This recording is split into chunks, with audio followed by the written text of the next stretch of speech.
Muito bem, queridos irmãos, queridas irmãs, estamos aqui hoje para continuar a nossa reflexão sobre a Palavra de Deus, tão preciosa na nossa caminhada, tão importante para nós. Antes de começar no assunto de hoje, vou citar aqui uma frase de um salmo, uma frase muito importante, um versículo tão assim estimado por muitos, né? Que fala daquele desejo mais profundo que cada pessoa tem no coração, né? Salmo 22. Assim como a corça suspira pelas águas, assim suspira minha alma por vós, ó meu Deus. Minha alma tem sede de Deus e deseja o Deus vivo. Quando verei a face de Deus? Forte, né, gente? Mas quem de nós não tem esse anseio profundo de vida, de eternidade no coração? Esse anseio profundo de amor, esse anseio profundo de encontrar a fonte da vida, que é Deus. Né? Assim como a corça suspira pelas águas, suspira igualmente por vós, ó meu Deus. Minha alma tem sede de Deus e desejo Deus vivo. Quando verei a face de Deus? Você também pode rezar dessa forma, fazer essas orações.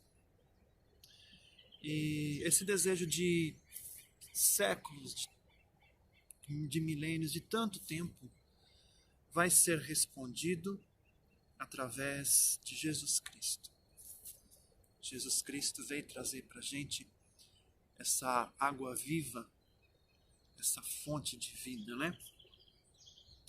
Então a resposta é: quando verei a face de Deus?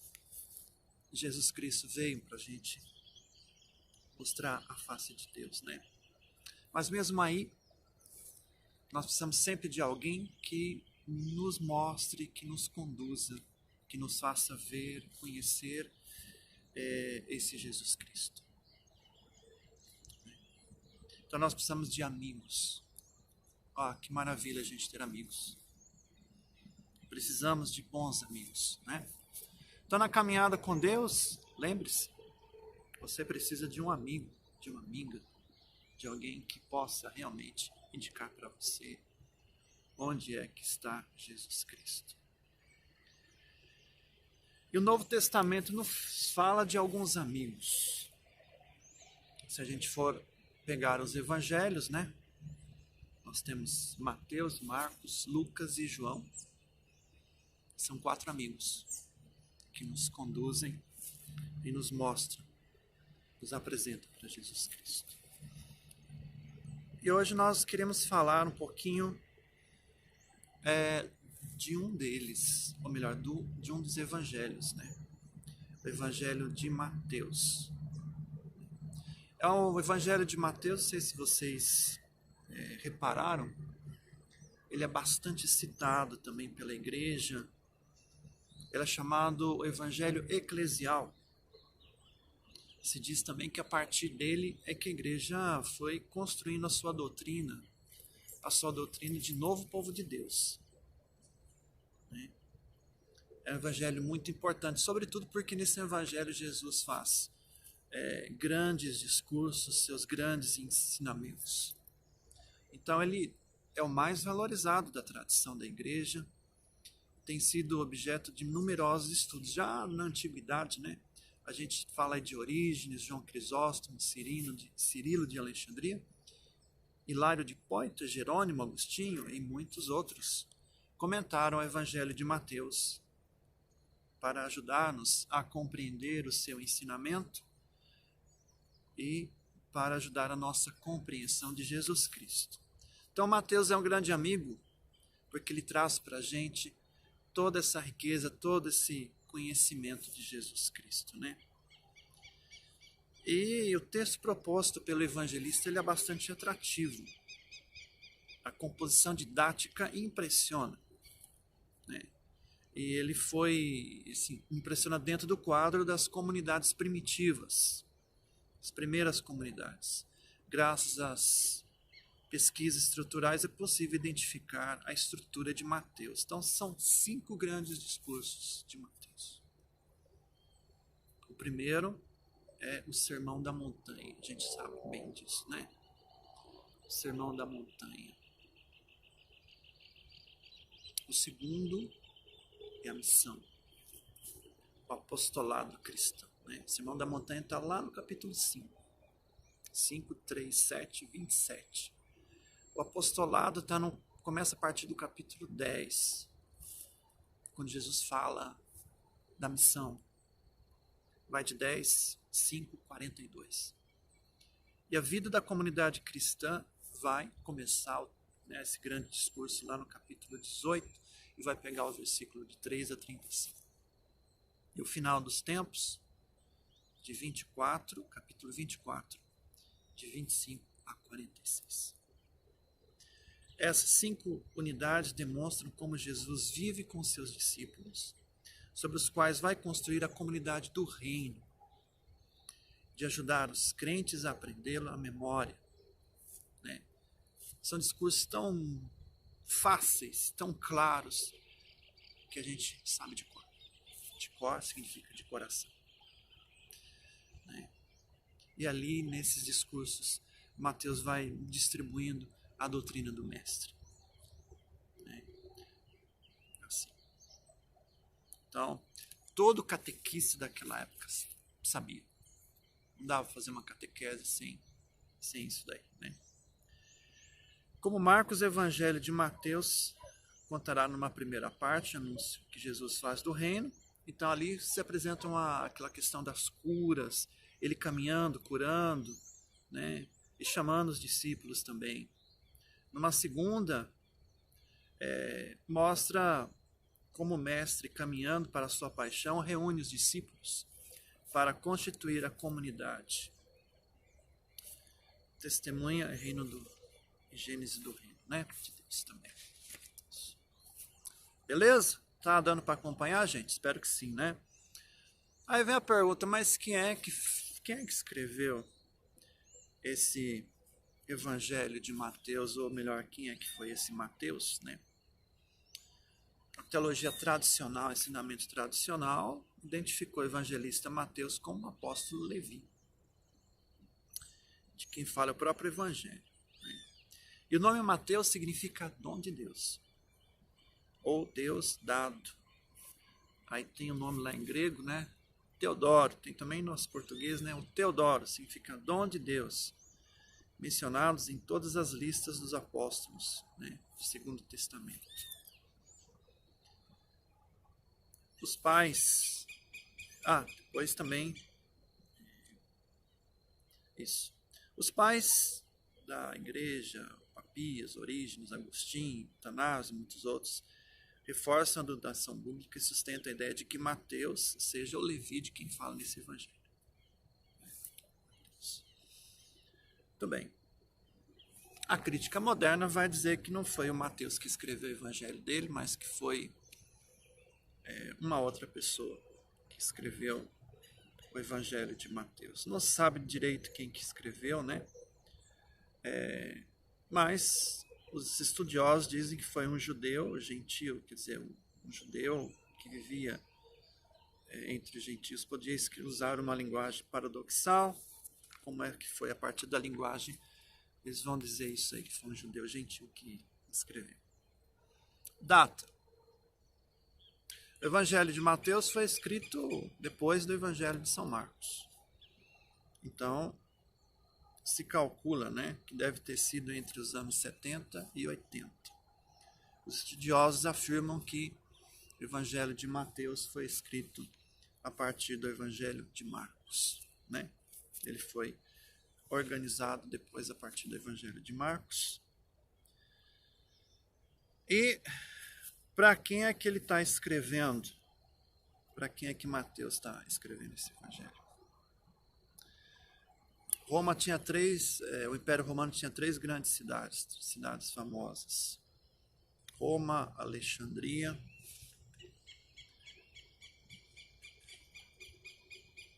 e também Antioquia, era a terceira. Então lá em Antioquia, nessa cidade, existia uma comunidade judeu-cristã. Então Mateus escreve para essa comunidade. E aí a gente vai ver muito claro no Evangelho de Mateus os discursos sobre a lei. Pergunta-se, já que Jesus Cristo era um fora da lei, que ele não observava a lei judaica, que ele não observava o sábado, que ele não observava nada disso? Confusão, né? Jesus teve muitos desentendimentos com os judeus por conta disso. Então, quando Mateus está escrevendo para uma comunidade que tinha judeus, que tinha a tradição da lei, mas pessoas que não eram do judaísmo, né? Então ele tinha que escrever um evangelho que ajudasse essas pessoas a entenderem Jesus Cristo, não como aquela pessoa que veio para abolir a lei, né? Jesus não veio para abolir a lei, Mateus afirma isso. Ele veio para dar cumprimento à lei, né? Então a gente diz também que a lei tinha se transformado numa série de práticas externas, né? Sabe, aquelas pessoas que fazem tudo certinho, mas o coração delas estava muito longe daquilo que elas estavam fazendo, né? Tá, Jesus chega a chamar as pessoas de sepulcros caiados, né? De túmulos, que eram bonitos por fora, mas dentro não tinha nada, senão podridão. Então Jesus veio não para abolir o ensinamento da lei, mas para dar cumprimento. Significa que dentro do coração de quem pratica, de quem observa todas aquelas práticas, deve ter algo chamado amor, algo chamado caridade, algo chamado misericórdia. Eu quero misericórdia e não sacrifício, né? Então Jesus veio para cumprir a lei. Essa lei que não pode ser uma prática externa, mas tem que ser algo profundo, que nasça de um coração que realmente ama a Deus e o seu próximo, né? Então Jesus vai explicar com força esses dois grandes mandamentos, né? Amar a Deus de todo o coração, de toda a alma, de todo o teu ser e o teu próximo como a ti mesmo. Tendo esse amor profundo, a gente vai cumprir todas as práticas externas da lei e a gente vai cumprir a lei. Não estaremos fora da lei. Então o Evangelho de Mateus vai explicar isso, né? Vai explicar uma releitura da lei judaica, né? Mas a partir do coração. Coração que vai viver a lei que começa por dentro, não por fora, né? Senão é só casca, né? Já viram paoco? Ele tá até bonitinho, mas quando você bate nele, você vê que tá oco, que não tem nada lá dentro. Então é isso. Mateus fala, olha, Jesus não quer paoco. Não é isso. Casca. Tem que ser bonito por dentro e por fora. Se dentro tiver vazio, não tem conteúdo, né? Esse conteúdo vai ser o amor. Amor a Deus e ao próximo. E quem vive isso, cumpre a lei. Pode sim continuar a observar as leis todas, né? Você vai continuar a observar os mandamentos de Deus, não vai transgredir nenhum deles. Mas você vai viver isso a partir do coração. Muito bem, gente. Não sei se deu para pegar aí um pouquinho do Evangelho de Mateus. Nós vamos continuar agora meditando um pedacinho dele, só para a gente saborear e não ficar só falando. Saborear um pouquinho do ensinamento de Mateus. Nós vamos meditar um pouquinho sobre um desses grandes discursos, o discurso do Sermão do Monte. Vamos lá.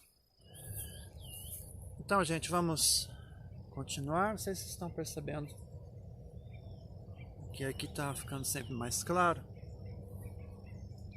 A noite da palavra e de repente tem uma luz que vai só aumentando aqui. É justamente porque a noite da palavra é a luz de Deus que invade a nossa noite. Como diz o Salmo 138, as trevas não são escuras para Deus, né? elas brilham como o dia. A palavra de Deus ilumina a noite e faz com que a noite seja dia para nós, né? Então agora as palavras de Jesus Cristo, que chegam até nós através de Mateus, iluminam essa nossa noite e a transformam num dia, um grande dia de Deus que vem iluminar a gente, né? Então vamos comentar assim brevemente, não todos os versículos, do chamado Sermão da Montanha. Não sei se vocês sabem qual que é o Sermão da Montanha, ele é muito famoso, né? Então Jesus subindo ao monte, vendo a multidão, subiu ao monte e começou a ensinar, dizendo: bem-aventurados os pobres em espírito, porque deles é o reino dos céus. Bem-aventurados os que choram, porque serão consolados. Bem-aventurados os mansos, porque possuirão a terra. Bem-aventurados os que têm fome e sede de justiça, porque serão saciados. Bem-aventurados, né, e fala bem-aventurados os perseguidos por causa da justiça. Bem-aventurados os misericordiosos. E aí, então, tem todos esses versículos, né?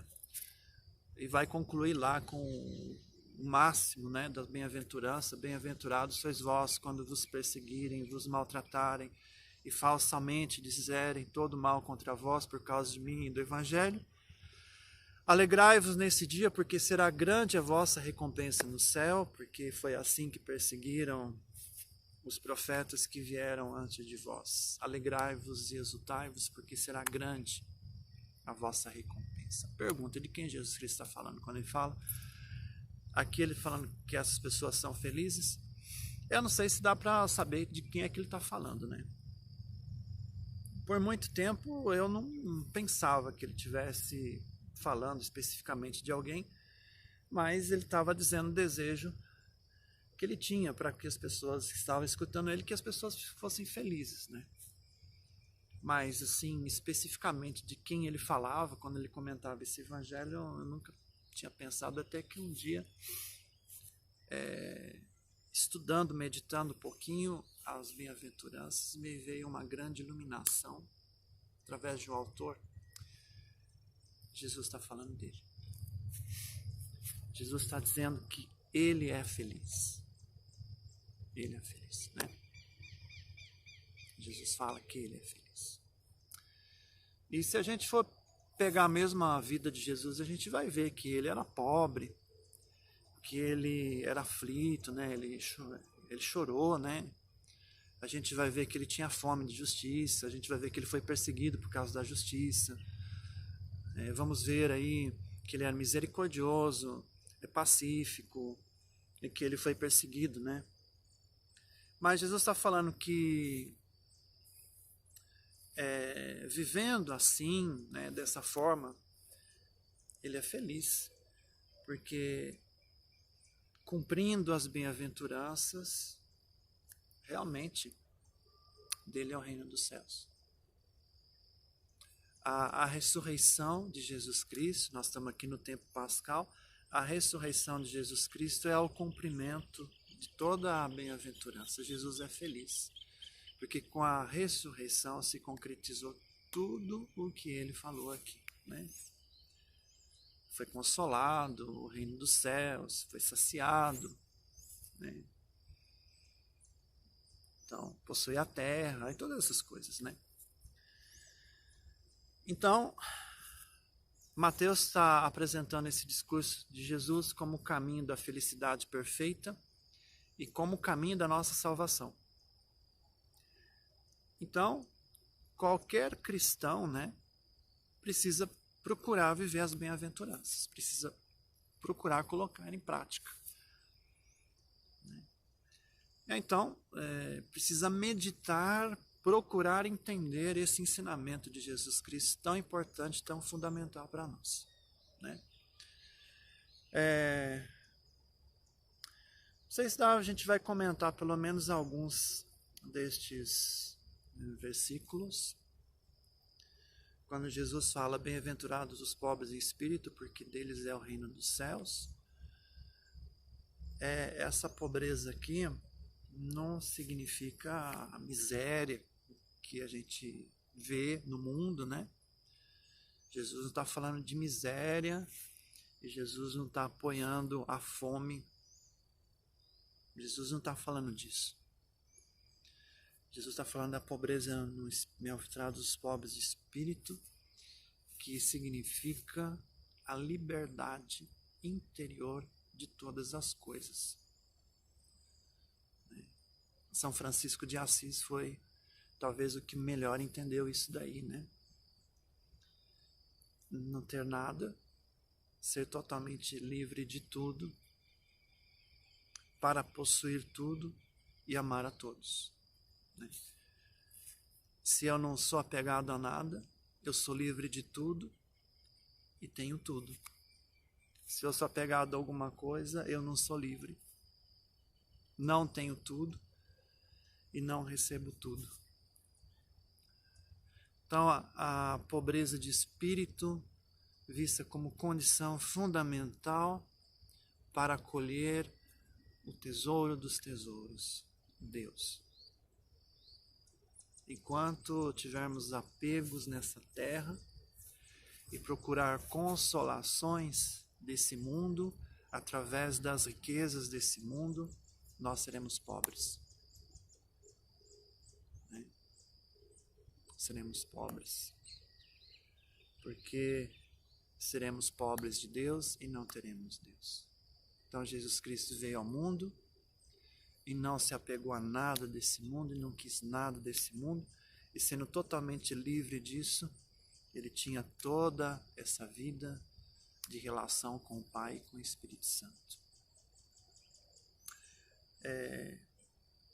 Quando a gente celebra a festa de Francisco de Assis, tem esse comentário lá assim, ó: Francisco, pobre e humilde, entrou rico no reino dos céus. Está explicado, né? Entrou rico da graça de Deus. Então, a condição necessária, fundamental para a gente ser rico de Deus e fazer a experiência de Deus é essa pobreza que Jesus viveu como Filho de Deus nessa terra. E nada mais é que viver a nossa condição natural. Nós simplesmente não temos nada. Somos pobres. Chegamos pobres e vamos embora pobres, né? Sabe o que falaram para Francisco para ele poder ter uma roupa no enterro dele? Hein? Vendo que ele queria morrer pelado, né? Morrer nu. E jogaram ele na terra, que ele pediu que jogasse ele na terra, porque ele queria voltar. Um dos freis entendeu o pensamento de Francisco e disse: Francisco, eu vou te emprestar uma roupa para você morrer. Ela não é sua, ela está emprestada. É empréstimo. Deram para ele de empréstimo, ele aceitou. A gente tem as coisas emprestadas e depois na morte a gente devolve. Quem entende isso, vive a liberdade e se enriquece de Deus.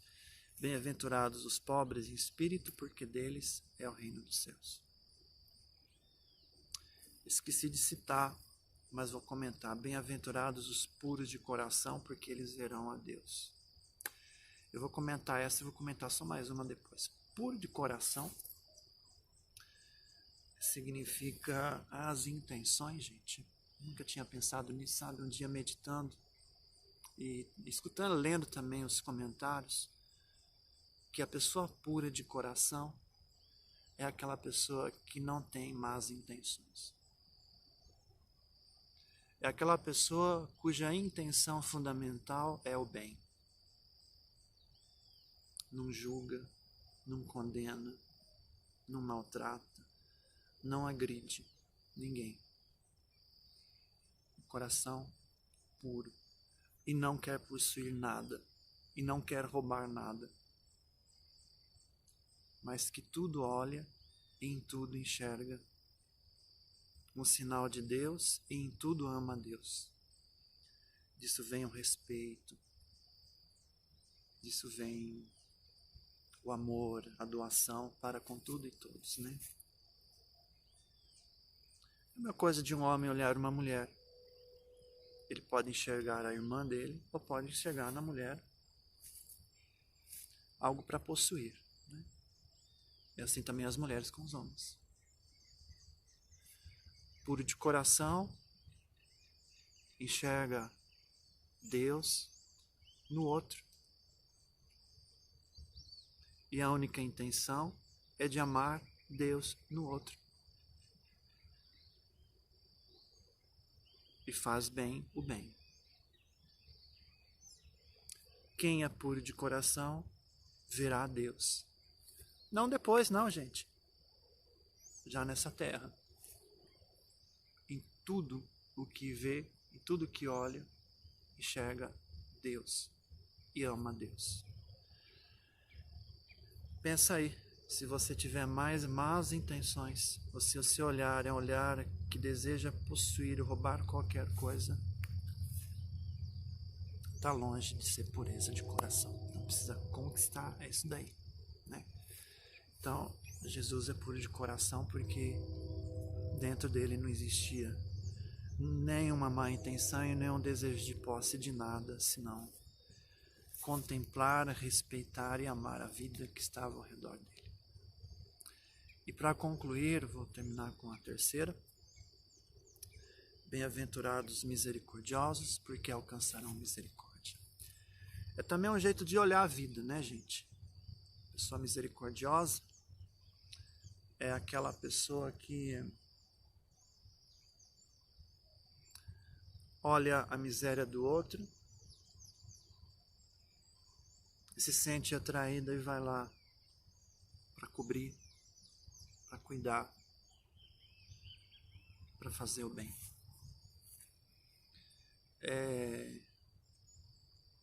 É o amor que a gente vive diante do mal, o amor misericordioso. O amor misericordioso a gente pratica justamente numa condição de maldade, né? De violência, de maldade. É o único tipo de amor que se possa realmente viver em condições de maldade, né?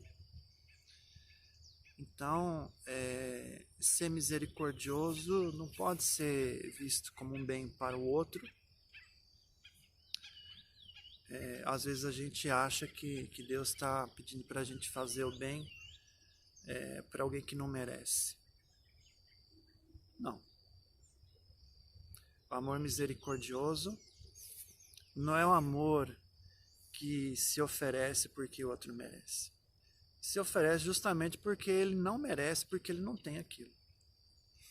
O amor misericordioso não olha o mérito, olha a necessidade.